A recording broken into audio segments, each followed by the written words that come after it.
My name is Rebecca and I'm 32 years old.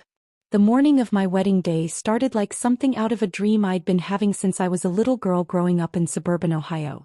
The September air was crisp, carrying that distinct smell of fallen leaves and possibility that only early autumn in the Midwest can bring.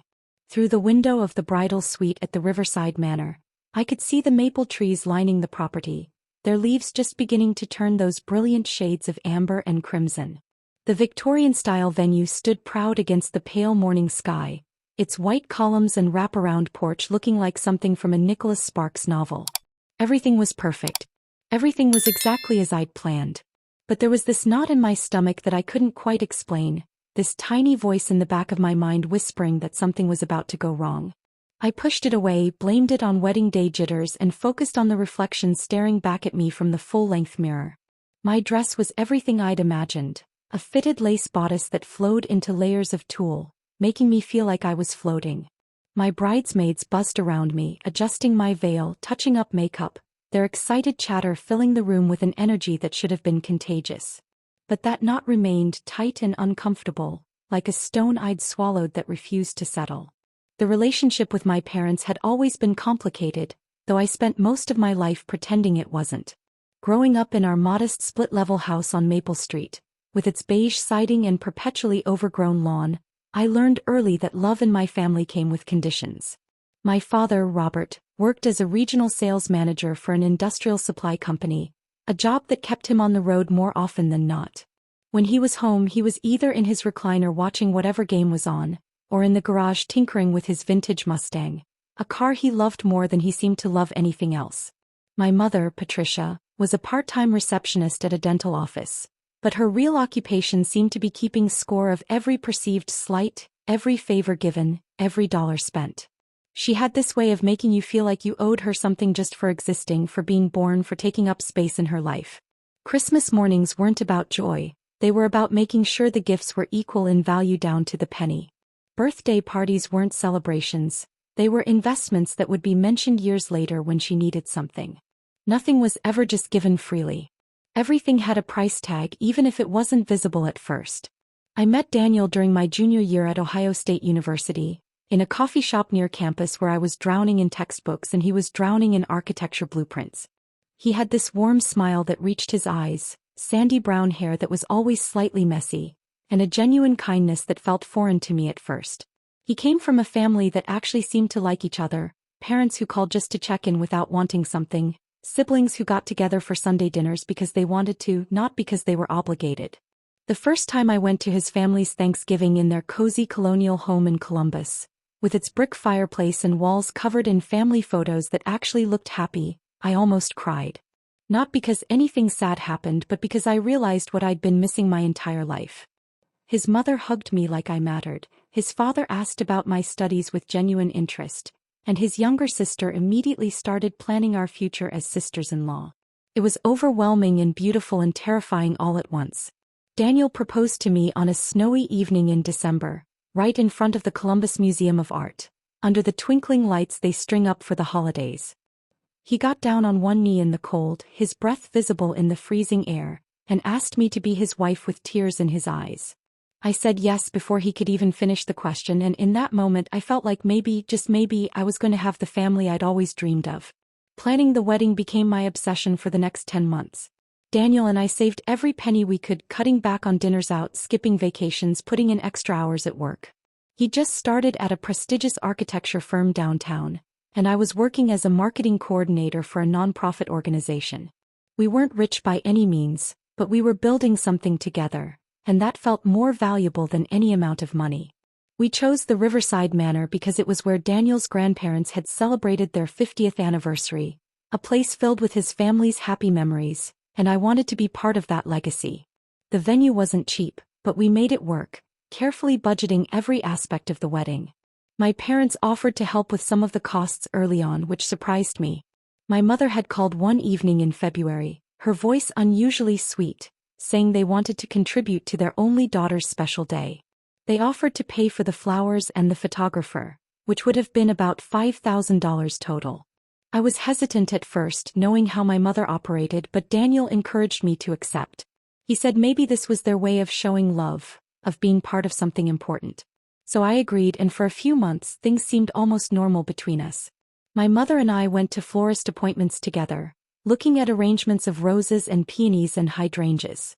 She seemed genuinely interested, offering opinions, smiling at the right moments. I let myself believe that maybe she was changing, that maybe my wedding was the thing that would finally bridge the gap between us. But then, about 2 months before the wedding, everything shifted. My father called me on a Tuesday evening in July, the kind of humid summer night where the air feels thick enough to swim through. He said they were having some financial difficulties, something about an unexpected medical bill and the air conditioning unit dying in the middle of a heat wave.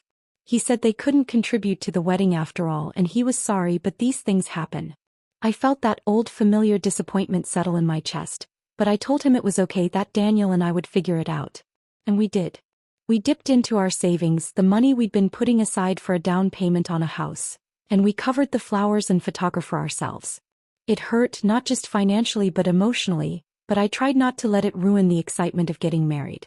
Daniel held me that night while I cried, not because of the money really, but because once again my parents had proven that I couldn't count on them.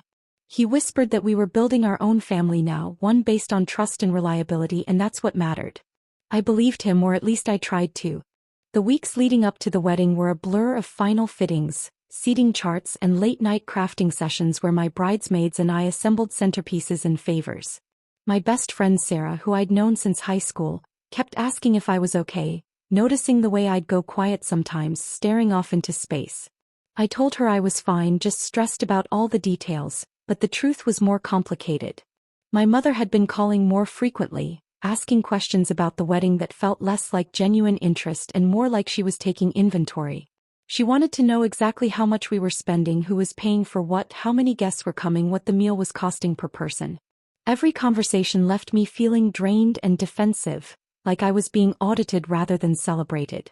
My father barely called at all, which was somehow worse. His silence felt like indifference, like my wedding was just another event on a calendar that didn't really concern him. I invited them to the rehearsal dinner, of course, held at a local Italian restaurant with red checkered tablecloths and candles and wine bottles. They showed up late, my mother complaining about traffic even though they only lived 30 minutes away, my father looking uncomfortable in his sport coat. They sat at the end of the table, barely engaging with Daniel's family, leaving early with some excuse about needing to rest for the big day. I watched them go, feeling that familiar ache of wanting more from people who had nothing more to give. The morning of the wedding, that September morning with its perfect weather and golden light, I tried to focus on the positive. My bridesmaids were amazing, keeping the energy light and fun, making sure I ate something even though my stomach was in knots. Sarah kept making jokes, doing impressions of our high school teachers, trying to keep me laughing. The makeup artist worked her magic, making my eyes look bigger and brighter, covering the dark circles that came from weeks of restless sleep. The hairstylist created an elegant updo with small white flowers woven throughout, delicate and romantic. When I finally put on my dress, when I saw myself fully transformed in that mirror, I felt a surge of emotion that took my breath away. This was really happening. In a few hours I would be Daniel's wife. We would start our life together, create our own traditions, build the kind of family I'd always wanted. The photographer came in to capture getting ready photos, directing us to laugh and pop champagne and pretend like everything was effortlessly joyful. I played along, smiling on cue, but that knot in my stomach kept tightening. My parents arrived at the venue about an hour before the ceremony was supposed to start. I heard my mother's voice in the hallway outside the bridal suite, that particular tone she used when she wanted something sweet but with an edge underneath. She knocked on the door, and when I opened it, she stood there in a navy blue dress that was slightly too formal, her hair sprayed into submission, her makeup heavy-handed.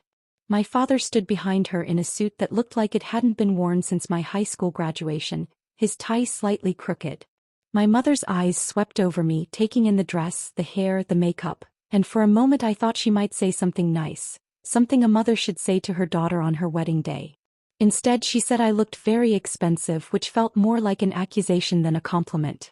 My father nodded, said I looked nice, then immediately checked his watch like he had somewhere else to be. My mother asked if we could talk privately, and something in her voice made my bridesmaids exchange glances. Sarah squeezed my hand before stepping out, giving my mother a look that was barely concealed distrust.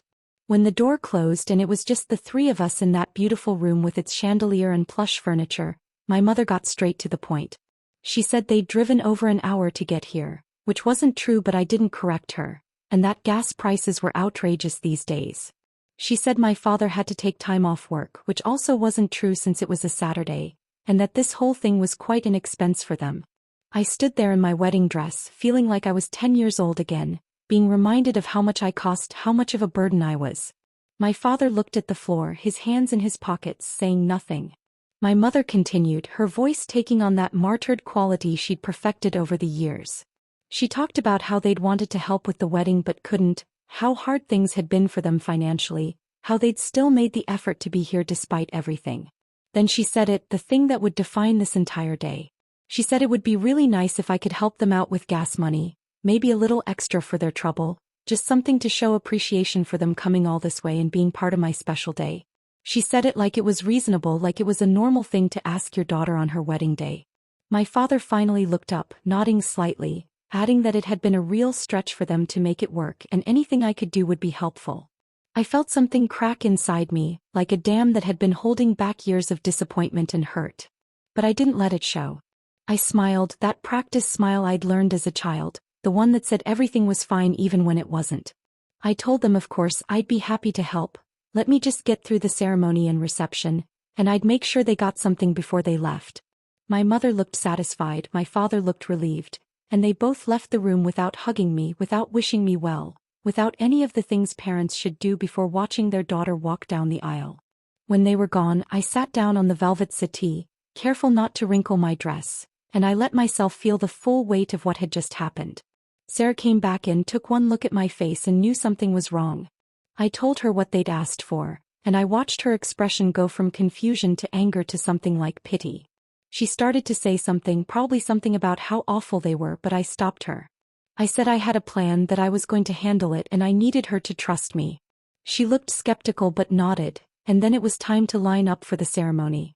Walking down that aisle on my father's arm felt surreal. The venue looked like something from a fairy tale, with white chairs arranged in perfect rows, flowers everywhere, soft music playing, and all our friends and family standing and smiling. Daniel waited at the altar in his navy suit, his eyes getting wet the moment he saw me, and that's what I focused on. Not my father's stiff arm under mine, not my mother's calculating gaze from the front row, but Daniel and the life we were about to start.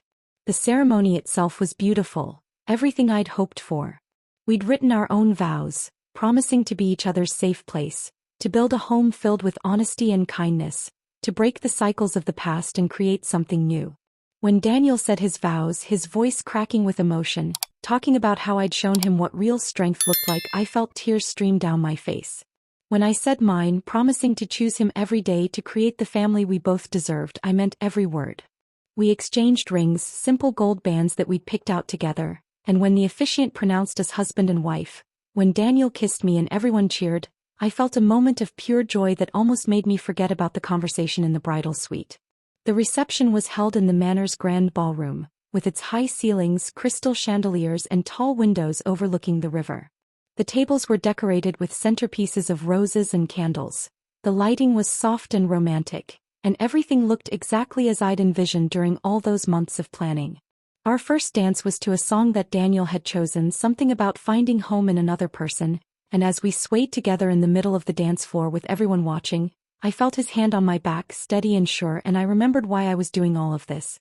The food was delicious, a choice between herb-crusted chicken and beef tenderloin that we'd agonized over during the tasting. The speeches were heartfelt, Sarah telling embarrassing stories from our teenage years, Daniel's brother talking about how happy I'd made his sibling, Daniel's father welcoming me officially into their family with words that made me cry all over again. My parents sat at their assigned table eating their meal, looking vaguely uncomfortable, not mingling with other guests. My mother kept checking her watch, and I knew she was waiting, expecting me to come over with an envelope of cash like some kind of transaction. As the evening went on, as we cut the cake and tossed the bouquet and danced with our guests, I kept thinking about what I was going to do. Part of me wanted to just give them money and be done with it, to buy peace for the price of a few $100s. But another part of me, the part that had been growing stronger over the years, the part that Daniel had helped nurture, knew that this had to stop. The cycle of guilt and obligation and conditional love had to end somewhere, and maybe it had to end here on the day I was starting my own family. I'd been planning something for weeks, ever since that phone call when my father said they couldn't contribute to the wedding. I'd been working on it late at night, writing and rewriting, trying to find the right words. And now, watching my parents sit there expecting payment for the basic act of attending their daughter's wedding, I knew exactly what I needed to do. About an hour before the reception was scheduled to end, as the DJ played upbeat songs and people filled the dance floor, I saw my mother motion to me from across the room. She had that look on her face, the one that said it was time to settle accounts. I excused myself from the conversation I was having with some of Daniel's cousins and walked over to where my parents sat. My mother smiled, but it didn't reach her eyes. She said they were thinking about heading out soon, wanted to beat the traffic, and did I have that little something we talked about earlier? My father nodded, adding that it really had been a long day and they were tired. I told them yes, actually I had something for them, I'd be right back. I went to the bridal suite where I'd left my personal belongings, and I retrieved the envelope I'd prepared. It was a nice envelope, cream-colored and heavy, the kind you'd use for something important. On the front I'd written "For Mom and Dad," in my best handwriting. Inside was not money but something far more valuable, at least to me. I walked back to their table, my heart pounding so hard I could hear it over the music. I handed my mother the envelope and she took it with a satisfied smile, probably already calculating how much was inside. I stood there and watched as she opened it, my father leaning in to look. The smile faded from her face as she pulled out the contents. It wasn't cash. It was a letter, 2 pages long, handwritten on nice stationery. My mother's eyes scanned the first few lines, and I saw her expression change from confusion to something harder to read. My father took the pages from her, reading more slowly, his brow furrowing. I'd written everything in that letter, everything I'd never had the courage to say out loud. I'd written about what it felt like to grow up believing that love was something you had to earn, something that could be taken away if you didn't perform correctly. I'd written about the birthday parties where I had to be grateful enough, the Christmases where I had to show sufficient appreciation, the constant feeling that I was in debt for simply existing. I'd written about the pain of having them pull out of contributing to the wedding, not because of the money itself, but because it was another in a long line of broken promises and conditional support. But I didn't stop there. I also wrote about forgiveness, about understanding that they'd probably done the best they could with whatever tools they'd been given by their own parents. I wrote about how I was choosing to break the cycle, to build a different kind of family with Daniel, one based on unconditional love and genuine support. I wrote that I hoped someday they could be part of that family, but it would require them to change, to stop keeping score, to give without expecting something in return. And then at the end of the letter I'd written about the gas money.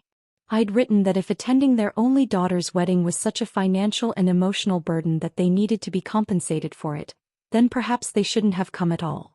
I'd written that real parents don't charge admission to their child's life events, and real love doesn't come with a price tag. I'd included a check made out to them for exactly $50, with a memo line that read, "Gas money and emotional labor." It was petty maybe, but it was also honest, and I was so tired of not being honest. The silence at that table was deafening, even with the music and laughter surrounding us. My mother's face had gone pale, then red, her hands shaking slightly as she held the letter. My father looked like he'd been slapped, his mouth opening and closing without sound. I waited for them to say something, anything, but they just sat there, stunned. Finally, my mother found her voice and it came out sharp and wounded. She said she couldn't believe I would do this, that I would humiliate them like this, that after everything they'd done for me, this was how I repaid them. My father added that I was being cruel and ungrateful, that we'd raised her better than this. And there it was, the guilt trip I'd been expecting, the attempt to make me feel like I was the one in the wrong. But something had shifted in me. Standing there in my wedding dress on the day I'd married the love of my life, surrounded by people who genuinely cared about me, I didn't feel guilty. I felt free. I told them, my voice steady despite the emotion churning inside me, that I loved them but I couldn't keep playing this game. I said that if they wanted to be part of my life going forward, part of the family Daniel and I were building, they needed to understand that relationships don't work the way they'd been treating them. I said I wasn't asking them to be perfect, just to be present without conditions. I said the choice was theirs, but I was done sacrificing my peace and my joy to manage their expectations. My mother stood up abruptly, the chair scraping against the floor, drawing a few curious glances from nearby guests. She said they were leaving, that they didn't have to stay here and be insulted. My father stood too, looking torn between anger and something that might have been shame. They gathered their things, my mother clutching the envelope like evidence of my betrayal, and they walked toward the exit. I watched them go, and I waited for the crushing guilt to hit me, for the voice in my head that would tell me I'd made a terrible mistake. But it didn't come. Instead, I felt lighter, like I'd been carrying a weight I didn't even realize was there until it was gone. Daniel found me a few minutes later, standing near the windows, watching the river flow past in the darkness. He wrapped his arms around me from behind, resting his chin on my shoulder, and asked if I was okay. I turned to face him, this man who had shown me what healthy love looked like, and I told him what had happened. I told him about the letter, about my parents' reaction, about watching them leave. I expected him to be upset, to worry about family drama on our wedding day, but instead he smiled. He said he was proud of me, that setting boundaries was one of the hardest and bravest things a person could do. He said that whatever happened next, we'd face it together, and that our family, the one we were creating, would be built on a better foundation. We stood there for a moment, holding each other, and then we went back to our reception, back to celebrating with the people who had shown up for us without expecting anything in return. The rest of the night was exactly what a wedding should be. We danced until our feet hurt, laughed until our faces ached, and soaked in the love and joy of our friends and family. Daniel's parents pulled me aside at one point, his mother hugging me tight and telling me they were so happy to have me as a daughter, his father shaking my hand and saying I was exactly the kind of strong, principled person he'd hoped his son would marry. Sarah cornered me near the dessert table, demanding to know what had happened with my parents, and when I told her, she actually cheered, saying it was about damn time. Other guests, people who knew my family history, who'd witnessed years of complicated dynamics, offered quiet words of support. It felt like I'd been holding my breath for 32 years and I was finally exhaling. When the reception ended, when Daniel and I said goodbye to the last of our guests and climbed into the car decorated with "just married" signs and tin cans, I didn't look back at the venue. I looked forward, toward the hotel where we'd spend our wedding night, toward the honeymoon we'd planned in the Smoky Mountains, toward the life we were building together. The days after the wedding were strange. I kept expecting my phone to ring, expecting my mother's angry voice or my father's disappointed silence, but there was nothing. A week went by, then two, and the silence stretched on. Part of me worried that I'd permanently destroyed the relationship, that my letter had been too harsh, too final. But another part of me, the part that was learning to trust my own judgment, knew that I'd done the right thing. Daniel and I settled into married life, moving into a small 2-bedroom apartment in a neighborhood with tree-lined streets and front porches where people actually sat and talked to their neighbors. We created our own routines, Sunday morning pancakes and evening walks and movie nights where we'd fall asleep on the couch tangled together. We talked about the future, about saving for a house, about maybe having kids someday, about building the kind of home where people felt safe and loved without conditions. And slowly, the weight of my parents' expectations, the burden of their conditional love, began to lift. About a month after the wedding, I received a letter in the mail. I recognized my mother's handwriting on the envelope, and my stomach clenched with anxiety. I almost didn't open it, almost threw it away without reading it, but Daniel encouraged me to at least see what it said. I sat at our small kitchen table, the afternoon sun streaming through the window, and I carefully opened the envelope. Inside was a short letter, just one page, and the handwriting was shaky, like it had been written and rewritten several times. My mother wrote that she and my father had been doing a lot of thinking since the wedding. She wrote that my letter had been hard to read, that it had forced them to confront things about themselves they'd been avoiding for years. She didn't apologize exactly, but she acknowledged that maybe they hadn't been the parents I needed, that maybe they'd been repeating patterns from their own childhoods without realizing the damage it caused. She wrote that they wanted to try to do better if I was willing to give them a chance. She said they understood if I needed space, but they hoped that someday we could rebuild our relationship on healthier terms. It wasn't everything I wanted to hear, but it was a start, and that meant something. I showed the letter to Daniel and we talked for hours about what to do next. He reminded me that healing doesn't happen overnight, that rebuilding trust takes time and consistent effort. He said I didn't owe my parents anything, but if I wanted to try to have a relationship with them, he'd support me completely. We decided to take it slow, to set clear boundaries, and to see if my parents could actually follow through on their words. I wrote back a shorter letter this time, saying I appreciated their willingness to reflect and that I was open to working on our relationship, but it would have to be different going forward.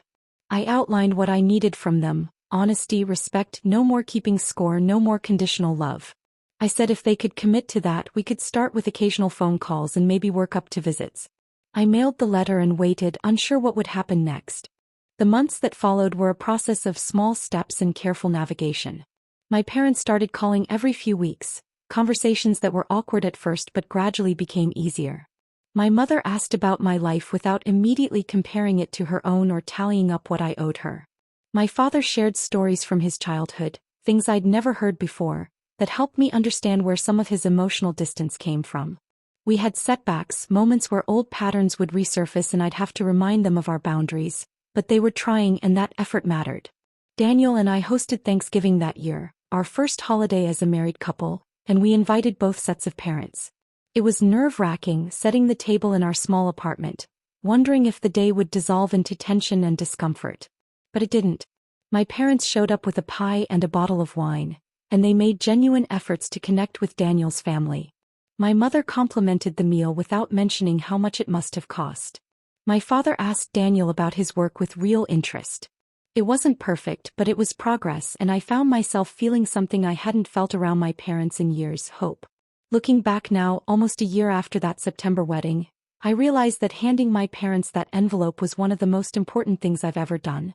It wasn't about the money, it was never really about the money. It was about refusing to accept a version of love that came with conditions and price tags. It was about believing that I deserved better, that the family I was creating with Daniel deserved better. It was about breaking a cycle that had probably been going on for generations, patterns of guilt and obligation and emotional manipulation that had been passed down like some kind of toxic heirloom. By writing that letter, by setting those boundaries, I was saying that it stopped with me, that whatever family Daniel and I built would be different. And it has been different. We've created a home where people are valued for who they are, not what they can provide.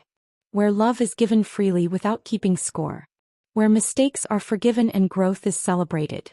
My relationship with my parents is still a work in progress, and maybe it always will be, but at least now it's honest.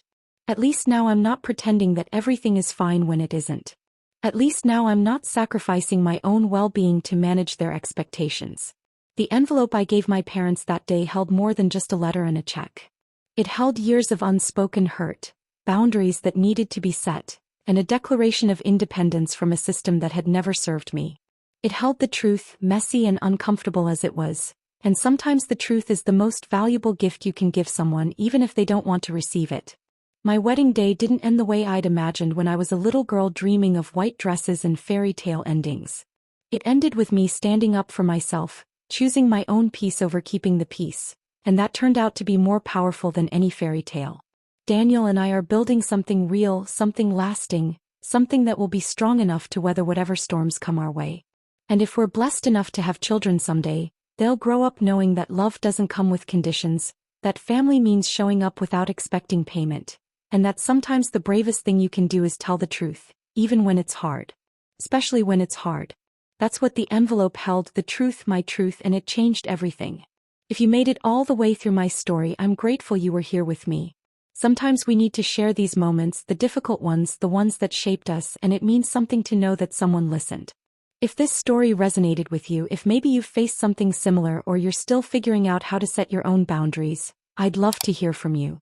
Just drop a comment saying, "I stayed until the end, so I know you were here." And if you found something valuable in what I shared, if it helped you feel less alone or gave you courage to make your own difficult choices, hitting that like button helps more people find these stories. There are so many more experiences I want to share with you, stories about finding yourself, about building the life you deserve, about all the messy, beautiful, complicated parts of being human. If you're not subscribed yet, I hope you'll join me for the next one. Speaking of which, there's another story waiting for you, one that I think you'll connect with just as deeply. Go ahead and check it out.